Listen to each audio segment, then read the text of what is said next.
Hello lovelies, how are you all doing? I hope you are well.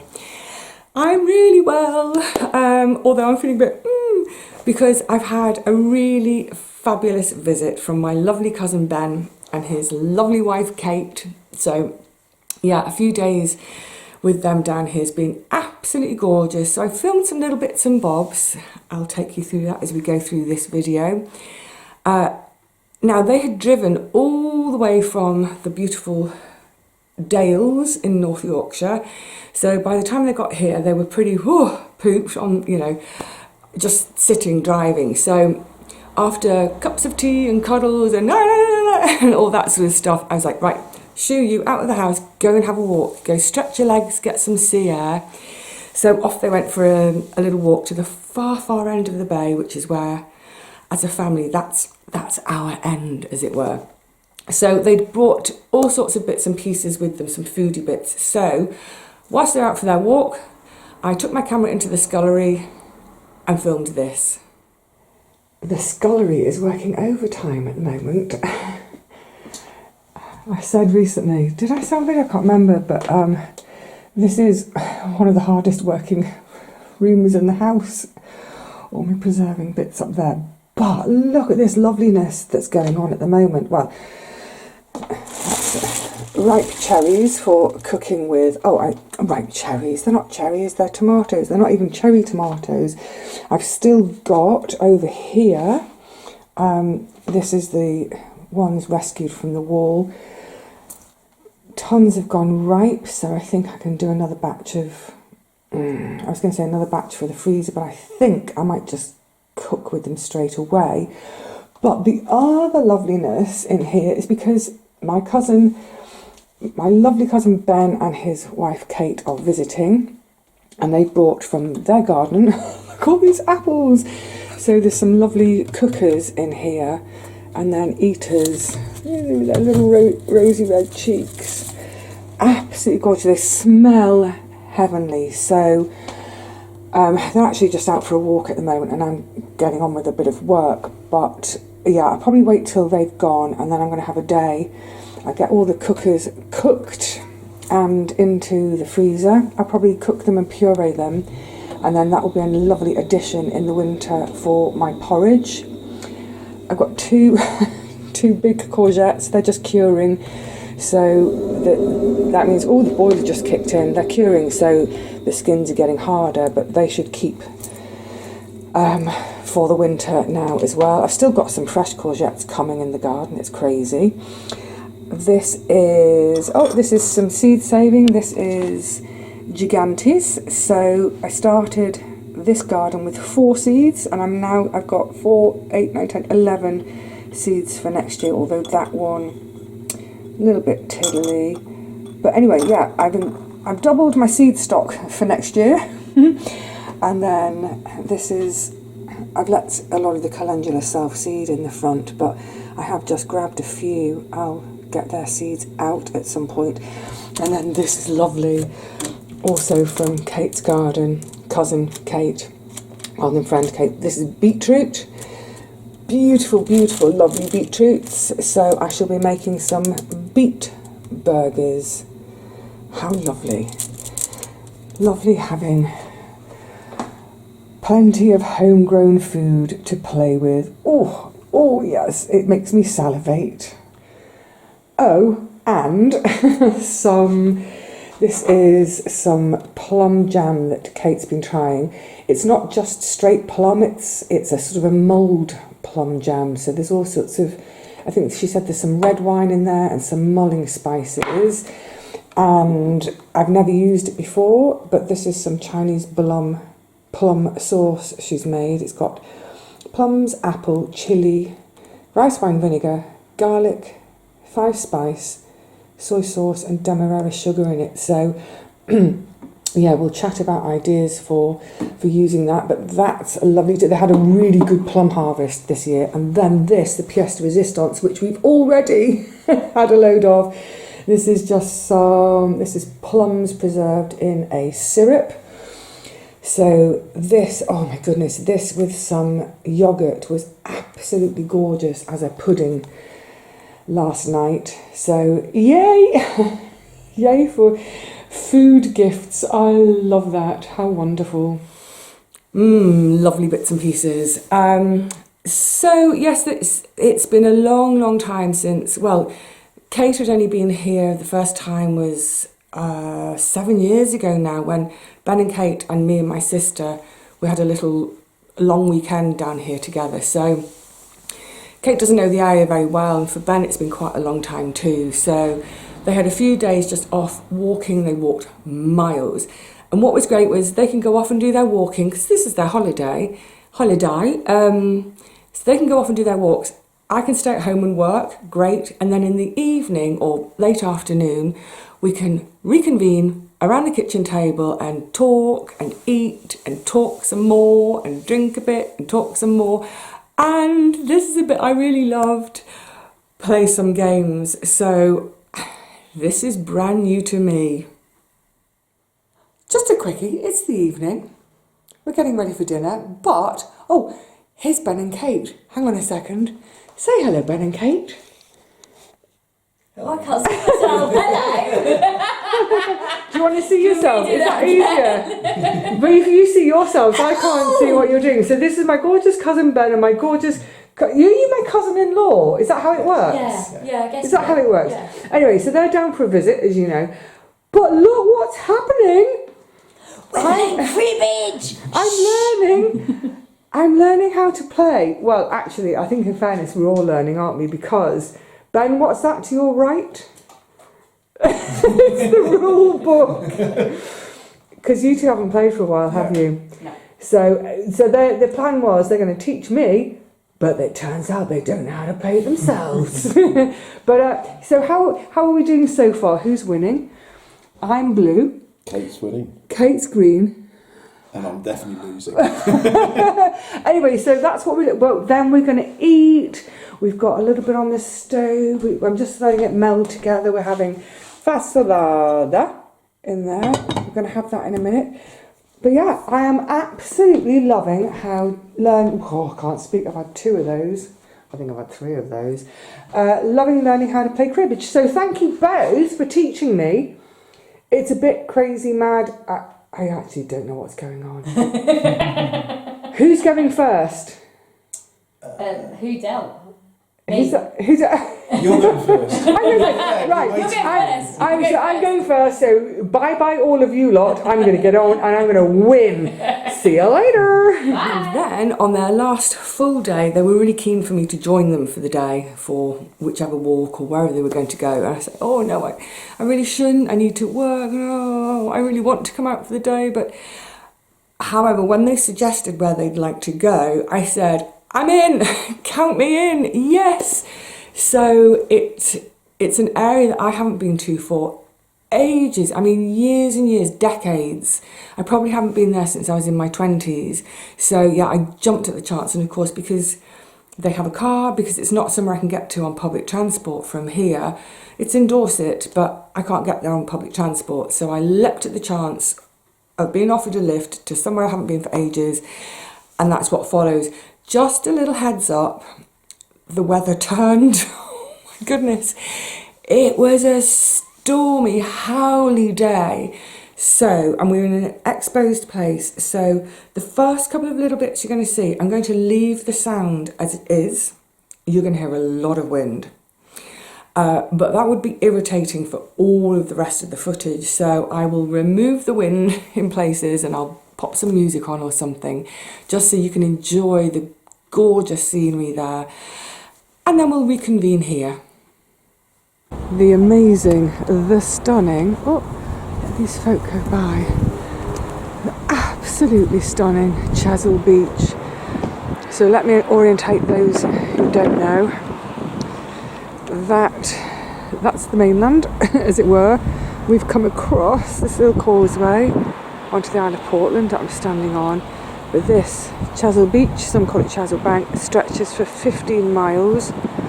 Behind it is all saltwater lagoon. This is I think it's the longest shingle spit beach bar, whatever it's called in the world. But it's stunning. 15 miles up there, the pebbles are tiny. By the time you get to this end of the beach, the pebbles are huge. Wow. Wow. I love it. I love it.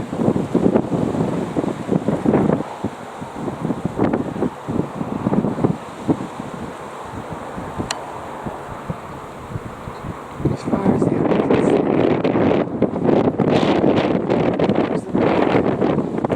Sorry.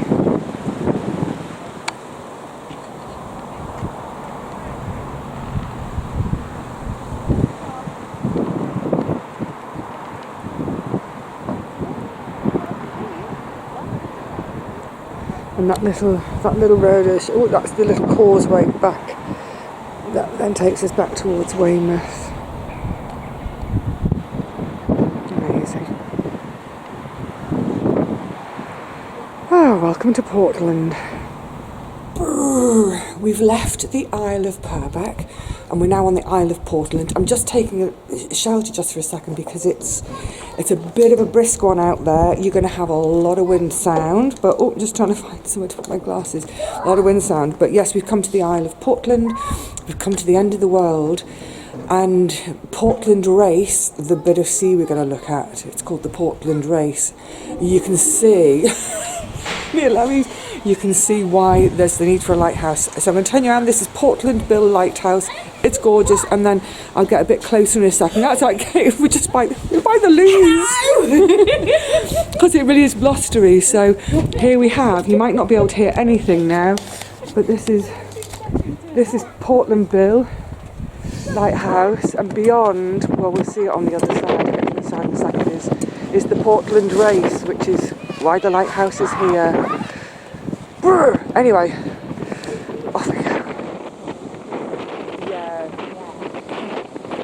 How did they stay straight in the wind?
it's nice to get out of the wind for a second. I think these are all probably for fishing folk.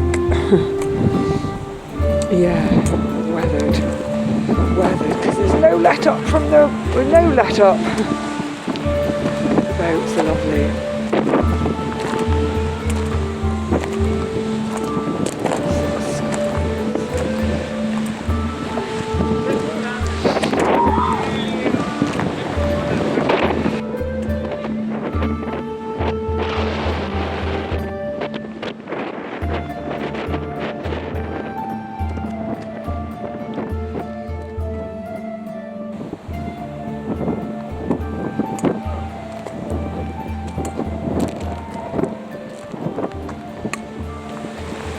Certainly been a bracing morning. You can hear squeals, it's the coasteerers.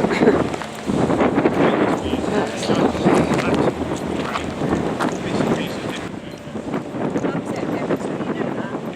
Getting a whiff of air. Yeah, lots of huts. Huts and boats. My kind of people.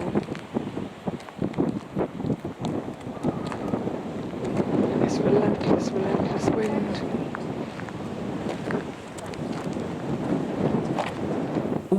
What an absolutely gorgeous day. Just all that fresh air and wind, and it's so invigorating.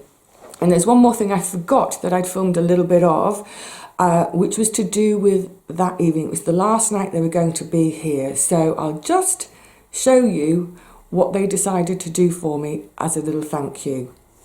I forgot, there's this as well from Ben and Kate. The Motley Crew, a night of sea shanties and stand-up comedy featuring Kelp. So Kelp is our local sea shanty group, made up of members of the lifeboat crew. Yay! So as a sort of a, I mean they didn't need to, but as a sort of thank you to me for having them, they are treating me to a night out at, this is at the Molem, our local theatre, but in the studio. So yay, fun at the moment. I've never been to see anything in the studio. I've only ever been into the main house. So yeah, really looking forward to that. I don't know whether we're going to have a live representation of the Titanic going down. Goodness me. But anyway, yeah. Sea shanties and stand-up comedy at our local theatre for a night out as a thank you. How lovely. It was fantastic. It was an absolute blast of an evening. I loved it so much. They really enjoyed it too. It was brilliant. So there were 3 comedy acts and a compere.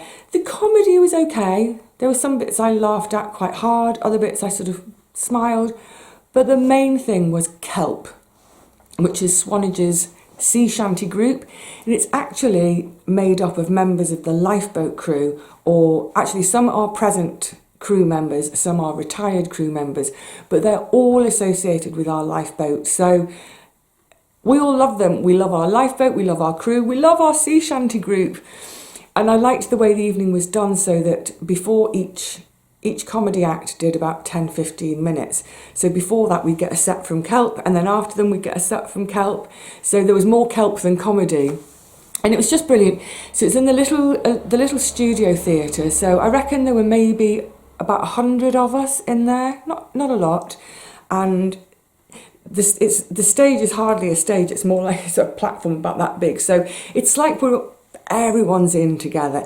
It's more like being at the pub on a Friday night with a bunch of mates, or at the village hall. Everyone was singing along and genuinely foot stomping. There's such a rhythm to see. Of course there's a rhythm to sea shanties. That was the whole point of them, that they have a rhythm to them. It's to do with rope work, the rhythm for rope work on rigged sailing ships. So there's foot stomping, there's hand clapping. Most people had a beer in one hand, so it was thigh slapping and singing, joining in.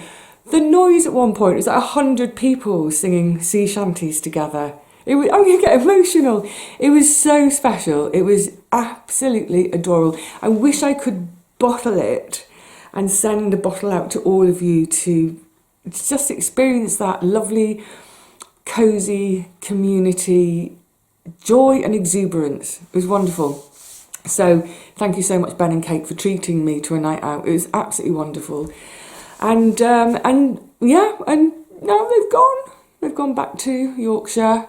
Fortunately, it's a decent day the sun's come out now. It's horrible first thing this morning. I think they set off about 8 o'clock this morning and it was miserly drizzly, but it's nice now, so hopefully they're having a good ride home, a good drive home. And hopefully it won't be too long before we all get together and get into mischief again. I think probably, realistically, I've got so much on my plate with the house. Oh, it's so stressful. Anyway, that I think maybe next spring, next summer, I will pop up to theirs. And that would be great, because obviously love to see them again, but also in doing so, they're not too far from my brother-in-law and my nephew, so hopefully get to spend a bit of time with them, because I haven't spent any time with them since my sister's funeral. Talk on the phone, of course, but it'd be really nice to see everyone in person and to have all hugs. But what I'm delighted about more than anything is, and I said this to Ben and Kate, we have a family home in Swanage again. It's probably about 20 years since my grandma left Swanage to move in with my aunt and Uncle Ben's mum up in Yorkshire, when grandma was getting a bit too old really to really look after herself on her own. So yeah, it's 20 years since we've had a family home in Swanage, and now we have one again, and so it's their home too. This is their home too, so they'll be welcome whenever they want to, and they're just such easy, lovely company. Yeah. Come back, Ben and Kate. And also chatting to them, I was talking a lot about Richard and Paul, because we just had their visit. So they were saying, oh, well, when you come, bring Richard and Paul with you. So I've got an invite to take Richard and Paul to Yorkshire too. They don't know that yet. Haven't told them. Anyway, I'm waffling now. It's just because I'm happy. I'm ignoring what's to come this week to do with all the building and just wallowing and revelling in the last few days, and especially last night, singing sea shanties at the top of my lungs and stomping my feet and not spilling a drop of my beer. It was great, really great. Anyway, that's it. I will see you all again really soon. What's coming next? Oh, I think it's going to be all the Q&As next. Yes, we'll do that next. So until then, please look after yourselves. Whenever you get an opportunity to sing out loud. It's so good for us. And especially if you can sing with other people. Communal singing I think there's been research to prove that it's really, really good for our health. So do it if you can. For now though, lovelies, cheerio.